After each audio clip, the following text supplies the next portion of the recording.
Woman beating in the film is really not an issue at all. ना ना ना ना ना ना ना ना बुरी बात। भैन चोद, मैं कोई तारीखी फिल्म देख रहा हूँ, वो बंदा तुम्हें मुंह नहीं लगा रहा और तुम उसे अपनी मरवाने को तुले हो। ओ मेरा पति परमेश्वर तो ये है, ये नहीं है, चल भी दफा हो। और ये हरकतें तो सदियों से होती आ रही हैं, पर तुम्हारी कोई इज्जत औकात नहीं है, कोई हैसियत नहीं है क्या? The gashes were fresh, so came the performance. Husbands often do the honors of dishonoring their woman. Hey everyone, the Dark Knight is here. तो भाई 2 हफ्ते में 725 करोड़ कमा चुकी है एनिमल। आज 12 तारीख है। तो मैंने सोचा यार आखिर इस फिल्म में ऐसा क्या है जो हर कोई देख रहा है। कोई नेगेटिव रिव्यू दे रहा है, कोई पॉजिटिव रिव्यू दे रहा है, तो मैंने सोचा मैं भी देखूं आखिर है क्या इस फिल्म में। तो मैंने अभी 3.25 घंटे की ये एनिमल फिल्म देखी है। भैन चोद, आई एम लाइक मैं कोई तारीखी फिल्म देख रहा हूँ। इतनी सीधी सादी कहानी को इतना लंबा खींच दिया for the sake of violence and sex. और Ranbir Kapoor just amazing. What the hell? Amazing in a negative sense. Sandeep Reddy Wanga. What the hell have you made यार? एक अमीर घराना है, उसमें बेटा है विजय, और विजय को अपनी फैमिली से बेहद प्यार है, अपने बाप से बहुत प्यार है। इनफैक्ट आई विल से कि ऑब्सेशन है। बाप जो है एक बिजनेस मैग्नेट है, इंडिया के अमीर तरीन लोगों में शुमार होता है। जब आप कारोबारी होते हैं तो यकीनन आपके दुश्मन भी होते हैं जो आप पर हमला करना चाहते हैं ताकि आपका बिजनेस डाउन हो जाए, तो उनको गोली पड़ती है, वो बच जाते हैं। लेकिन विजय का प्रॉब्लम है कि उसका एंगर इशू बहुत है, वो तैश में आ जाता है। तो फिर शुरू होता है इंतकाम। ही स्टार्ट सर्चिंग दोस मिस्टीरियस राइवल्स जिन्होंने बाप पे गोली चलाई। तो सुना आपने इतनी महदूद कहानी, आराम से ये 90 से 100 मिनट की कहानी है। चलो 2 घंटे लगा लो। ना ना ना ना ना ना ना ना बुरी बात। ये 3.25 घंटे की फिल्म नहीं है। पब्लिक को बोर किया है, पब्लिक को पकाया है। जब आप खुद देखोगे ना, जिन्होंने नहीं देखी है वो इस कहानी को देखेंगे, कहेंगे इतनी सीधी सादी कहानी ये आगे बढ़ती क्यों नहीं है, ये फिल्म कब खत्म होगी।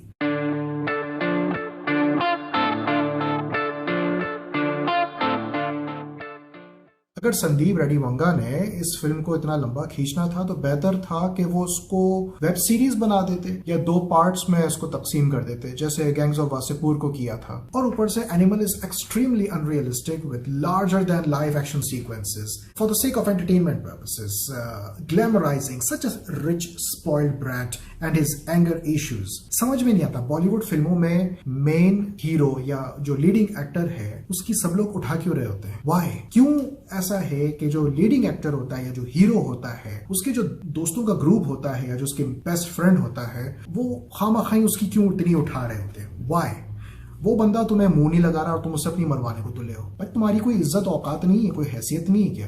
तुम उसकी बराबरी पे नहीं आ सकते अनलेस तुम्हारा वाकई कोई सपोर्टिंग रोल हो। तो मतलब गीता का भाई विजय का बेस्ट फ्रेंड है और विजय जो है गीता की सगाई तोड़ देता है और उसे कन्विंस कर लेता है कि तुम्हें मेरे पास आना चाहिए। मतलब 2-4 छोटे मोटे लेक्चर्स देके जैसे बॉलीवुड में होता है ना, और लड़की जो एकदम चांद पे पहुंच जाती है कि ओ मेरा पति परमेश्वर तो ये है, ये नहीं है, चल भी दफा हो, मैं तुम्हारे साथ हूँ। So this what happens. और बहन का जो भाई है वो बस थोड़ा बहुत गुस्सा दिखाता है एंड दैट्स इट। उसकी बिल्कुल उसकी ना गैरत में कुछ ऐड नहीं होता। इट इज लाइक ओके, क्या कर सकते हैं, जो होना था सो हो गया। वाह भाई जबरदस्त। ऊपर से इस फिल्म में इतने राइटिंग एरर्स हैं, इतनी स्टुपिडिटी इस फिल्म में है जैसे देखने वाले कोई बेवकूफ हो। बलबीर को गोली लगती है, बेटा फैक्ट्री में, उसकी फैक्ट्री में मजदूरों से मुखातिब होता है, एक जबरदस्त स्पीच देता है और कमाल की परफॉर्मेंस होती है उधर रणबीर कपूर की। और उस स्पीच में जिसको मीडिया कवर कर रहा होता है खुल्लम खुल्ला साफ कहता है कि जिसने भी मेरे बाप पर हमला किया है मैं उसका गला काट दूंगा। And there is no media uproar at all. How is it normal? How on earth this news doesn't alarm national security के एक बड़े बाप का, एक मशहूर कारोबारी इंसान का बेटा खुल्लम खुल्ला मीडिया में किसी को मारने की बात कर रहा है। How is that okay? इस फिल्म का सबसे मजाका खेज सीन है जब विजय और उसके कजन्स पर होटल में अटैक होता है। कोई 50 इंसान एक मंजिल पर आता है, वो सारे गैंग मेंबर्स जिन्होंने स्कल पहना हुआ होता है। उस वक्त विजय को पैर पे लगी होती है, उसका पैर जख्मी होता है और उसके हाथ में कुल्हाड़ी होती है। एंड ही बिकम्स सुल्तान राही और वो अपने कजन्स को कहता है कि बस यहीं रुक जाओ, मैं जरा इनकी ऐसी की तैसी करके आऊं। और फिर वो अकेला एक जख्मी पैर से उन 50-60 जितने भी लोग हैं उन सबको मार देता है। और जो उसके कजन्स है पीछे, वो पंजाबी में कुछ गाना गा रहे होते हैं सब लोग मिलकर।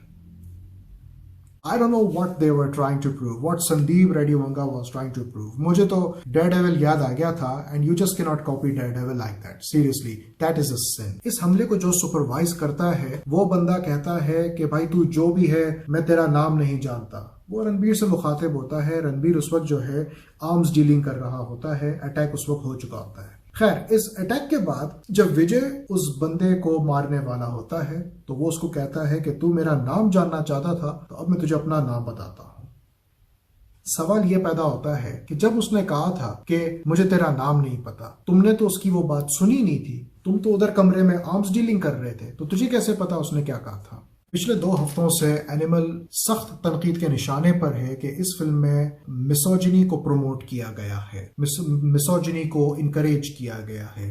इस फिल्म में खवातीन को मार खाते हुए दिखाया है, उनकी बेइज्जती करते हुए दिखाया है। माई apologies, but it is all political whining.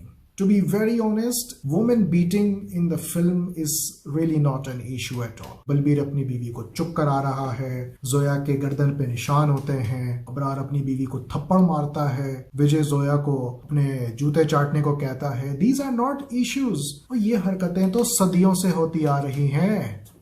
ये हरकतें तो सदियों से होती आ रही हैं। I'm not saying कि ये बड़ी अच्छी चीजें हैं। Husbands often do the honors of dishonoring their woman. So that is the true picture which is finally depicted on the silver screen. And I refuse to believe a vulgar promotion of misogyny is encouraged. No, not at all. People need to understand कि इस film में जो विजय है, he is not shown some messiah or a prophet. He is not a good person at all. बजाय हर चीज को politically लेने के, आपको किरदार को समझना चाहिए। फिल्म में दिखा क्या रहे हैं उस किरदार और उस किरदार की जो दुनिया है उसको समझना चाहिए। क्या फिल्मों में औरतों की पिटाई और उनकी बेइज्जती होते हुए दिखाना चाहिए, या सिंपली मिसट्रीटमेंट या मिसोजिनी फिल्म में दिखाना चाहिए? अगर है तो I am totally okay with that. अगर स्टोरी की ये डिमांड है तो आप बिला वजह नहीं दिखा सकते। और हर चीज को लाइक आई सेड कि पॉलिटिकल नहीं लेना चाहिए। ये देखना चाहिए कि फिल्म की कहानी क्या है। अगर फिल्म की कहानी कहती है कि औरत पे वायलेंस दिखाया जाए, उसकी पिटाई की जाए ताकि हम जस्टिफाई करें कि हाँ यार शी हैड इनजस्टिस, तो फिर जाहिर सी बात है उसको तो पीटना पड़ेगा ना। अगर ऐसी फिल्म में उसको पिटते हुए नहीं दिखाओगे तो फिल्म बनाने का मकसद क्या रहा? There should be no objection and no one must get offended by it. The other side से मेरी मुराद ये है कि जो एंटेगनिस्ट है बॉबी देओल का कैरेक्टर अबरार, मैं समझता हूँ उसके साथ ज्यादती हुई है। ऐसे कि ये वो बंदा है जिसने विजय के बाप बलबीर पे हमला किया, विजय पे हमला किया, उसके बाद एक और प्लान था जो एक लड़की के जरिए होना था मिस्टीरियसली, और वो ना हो सका। So he was being a very deadly antagonist. और इस किरदार का तारुफ होता है 2 घंटे के बाद। 2 घंटे के बाद इस बंदे का तारुफ होता है। Can you just imagine? तब तक क्या कर रहे थे? 2 घंटे में तो आप फिल्म खत्म कर सकते थे। 2 घंटे तक विजय की कहानी चल रही थी। अगर अबरार और इसकी दुनिया, यानी इसका भाई और इसकी फैमिली और विजय की फैमिली, इन दोनों को बैलेंस में पर लेकर चलते हैं, क्योंकि ये खानदानी राइवलरी है, तो इस फिल्म की राइटिंग को तो 4 चांद लगने ही थे। एक्शन सीक्वेंसेस देखने में और इनकी स्टोरी ग्रोथ को बढ़ते हुए देखने में ज्यादा मजा आता। It would have been more interesting. और दूसरी बात, बॉबी देओल को गूंगा कर दिया। यार बॉबी देओल को मुंह कौन बंद रखता है? Why would you do that? इसे तो सुनने में मजा आता है। One of the major pluses of this film is father-son chemistry between Anil Kapoor and Ranbir Kapoor. Notice करें, जब बच्चा सो रहा होता है और बाप उसके हाथ से चिट लेता है और फिर उसकी हथेली को नोटिस करता है कि उसको मार पड़ी है, या तो फिर जब विजय बलबीर से 8 साल के बाद मिलता है, वो पूरा सीन जब विजय अपने बाप की नकल उतारता है, that was a terrific insider about how a child feels lonely over father's cold responses and steps into insanity. The feelings get hurt with such upbringing. Action फिल्मों में एक्टिंग का इतना रुझान नहीं होता क्योंकि फिल्म ज्यादा फोकस करती है एक्शन पे, बट ये डिपेंड करता है ऑन अ गिवन सीन और अ कैरेक्टर। अब मिसाल ले लो रश्मिका मंडाना की. She has done nothing in the film until the moment comes when she has to burst on Vijay when he confesses. And that was a jaw-dropping performance. She did so well. और इस film का सबसे बड़ा plus without a doubt है Ranbir Kapoor, the true animal. Mental, physical commandment at the character can be watched in many scenes. Like his speech in the factory and all his heated arguments with Balbir and Geeta. अगर आप note करें तो जो भी father सन sequences थे इसके और अनिल कपूर के, ही लुक्ड प्रिटी सेंटिमेंटल. ठीक है, वो तो सेंटिमेंटल तो वो सीन्स थे ही, लेकिन उसकी परफॉर्मेंस बड़ी लाजवाब थी. जब वो अपने बाप से बात करता है या जो उसकी बहस होती है या जो भी उसके इमोशनल मोमेंट्स थे, अगर आप गौर करें तो. और मैं समझता हूँ उसकी एक बहुत बड़ी वजह है, वो ये है कि जब रणबीर कपूर ने ये फिल्म साइन की थी, आई थिंक ये वो टाइम पीरियड था जब इसके पापा ऋषि कपूर का निधन हुआ था. गम अलम का समा था, बेटे ने अपने बाप को खोया था और उसको ऐसी फिल्म मिली थी. So the gases were fresh, so came the performance. इस फिल्म की मौसीकी की तारीफ करना बनता है. मुझे इसकी मौसीकी में 2-3 नुकात बहुत अच्छे लगे. इस फिल्म का जो बेस्ट साउंड ट्रैक मेरे नज़दीक है वो है पापा मेरी जान. पंजाबी गाना जो होटल में बजता वो भी बड़े मजे का था, बट पापा मेरी जान was something different because this has to be the best बेटा song in Bollywood after ages. ऐसे गाने बनते नहीं हैं and the tune is very humming, बहुत सेंटिमेंटल है. It makes you travel the whole life.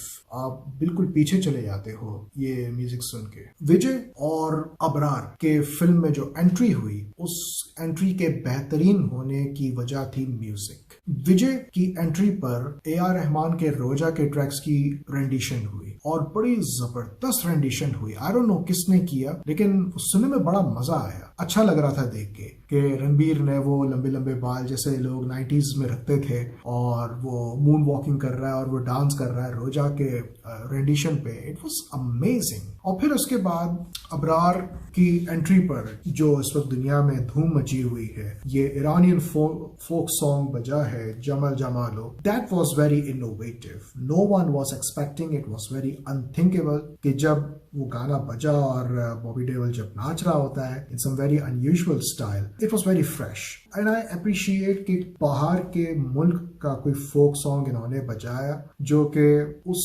Scene पर बहुत अच्छा लग रहा था. Beautiful and simple tune that allures the listeners. Animal deserved better writing and must have leveled the families to ignite the rivalry. Focusing on Ranbir's Vijay mostly ignores the other aspects of the film. If you want action sequences to blow your mind, watch this film. Otherwise, this film is for Ranbir Kapoor fans. It is a special treat, and also for those who are interested in watching some quality acting. I'm Sami Naik.